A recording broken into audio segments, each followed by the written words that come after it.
সিরাজগঞ্জ জেলার বিএনপির সাবেক প্রধান উপদেষ্টা ডক্টর এম এ মুহিতের সকল স্থগিত হওয়া সদস্যপদ পূর্ণবহালের দাবিতে শাহজাদপুরে বিশাল মিছিল অনুষ্ঠিত।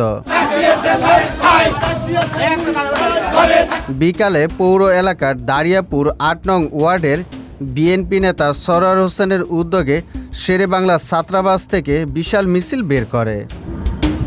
মিছিলটি শহরের প্রধান সড়ক প্রদক্ষিণ করে দারিয়াপুর জিরো পয়েন্টে এক সমাবেশ করে বক্তব্য রাখেন বিএনপি নেতা সরোয়ার হোসেন, শাহিন ব্যাপারী, শহীদুল ইসলাম খোকন প্রমুখ।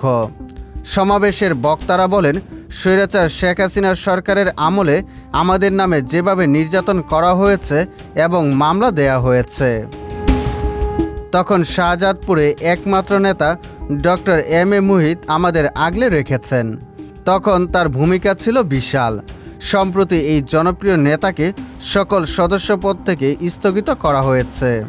আমরা এই বিশাল মিছিল থেকে হাইকমান্ডারের নিকট জোর দাবি জানাই অবিলম্বে তার সকল পদ ফিরিয়ে দেয়া হোক। সুজিত মণ্ডল, সবার কথা।